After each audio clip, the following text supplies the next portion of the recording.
কিন্তু অনেক সময় এটা ফিল হয় যে আমার দ্বারা বোধহয় কিছু হবে না, আমার কোনো ভ্যালুই নেই, আমি বোধহয় ওয়ার্থলেস। তো এই ভাবনাটা আপনার ভেতরে যখন এসছে, এই ভাবনাটা কিন্তু যে মুহূর্তে আপনি ভাবছেন সে মুহূর্তে কিন্তু আপনার চারিপাশে যে মানুষগুলো আছে তারাও কিন্তু সমানভাবে এই জিনিসগুলো ভাবছে। আপনি যদি নিজেকে গুরুত্ব দেওয়া বন্ধ করে দেন তাহলে কিন্তু আপনার চারিপাশে যারা আছে তারাও কিন্তু আপনাকে গুরুত্ব দেওয়া বন্ধ করে দেবে। তো এই যে নিজের সম্পর্কে এই ভাবনাগুলো, এগুলো কি সেলফিশনেস? আমি কি তাহলে ভীষণ সেলফিশ, আমি নিজেকে নিয়েই শুধু ভাবছি?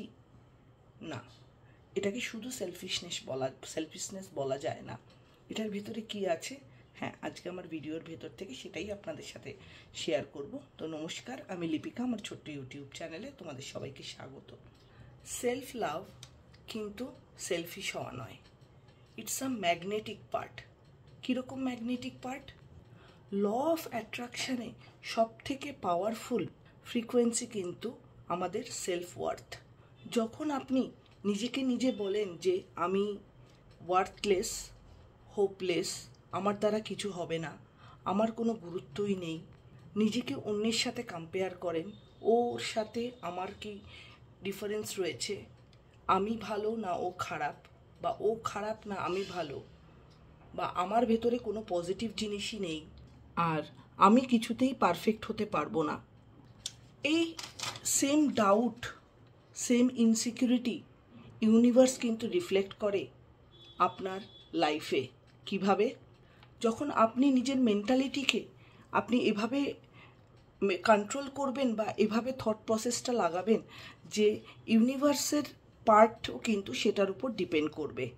আপনার থট প্রসেসে যদি আপনি কন্টিনিউয়াসলি নেগেটিভ জিনিস বলতে থাকেন, সেই মুহূর্তে কিন্তু আপনার আশেপাশে সেই ভাইব্রেশনটা ছড়িয়ে পড়বে এবং আপনার আশেপাশের লোকজনও কিন্তু সেই নেগেটিভ জিনিসটা ক্যাপচার করবে এবং সেটা নিয়েই কিন্তু তারা ভাবতে থাকবে।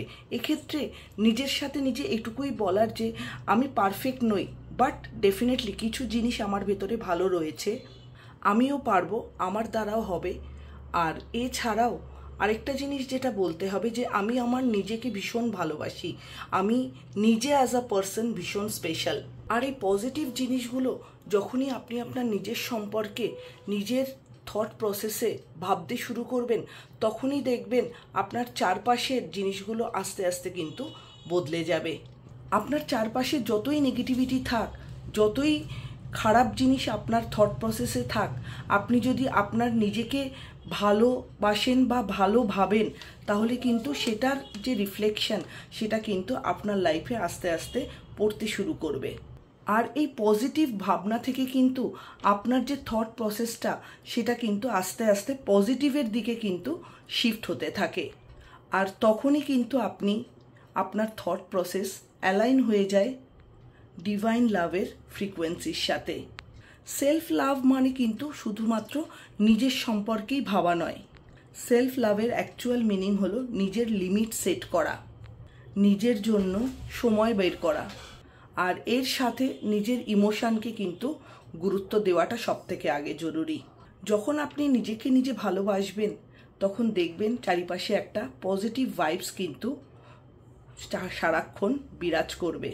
আর নিজের চারপাশে self worth positive sign elevate করতে চান তো সকালবেলা উঠে বা মিররের সামনে দাঁড়িয়ে এই দুটো সেন্টেন্স প্রতিদিন অ্যাটলিস্ট 3 থেকে 4 বার বলুন।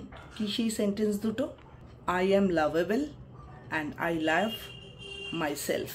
ইয়েস, আমি ভালোবাসার মানুষ এবং আমি আমার নিজেকে ভীষণভাবে ভালোবাসি। এই দুটো ওয়ার্ড যদি আপনি মিররের সামনে অ্যাটলিস্ট 2 থেকে 3 বার দিনে বলতে পারেন, তাহলে দেখবেন যে আপনার থট প্রসেসে নেগেটিভ জিনিসগুলো ছিল সেগুলো ফ্রিকোয়েন্সি আস্তে আস্তে কমে যাবে। তো ভিডিওটা কেমন লাগলো অবশ্যই আমাকে জানাবেন। ভালো লাগলে চ্যানেলটা লাইক অ্যান্ড সাবস্ক্রাইব করে দেবেন। সবাই ভালো থাকবেন, সুস্থ থাকবেন। নমস্কার।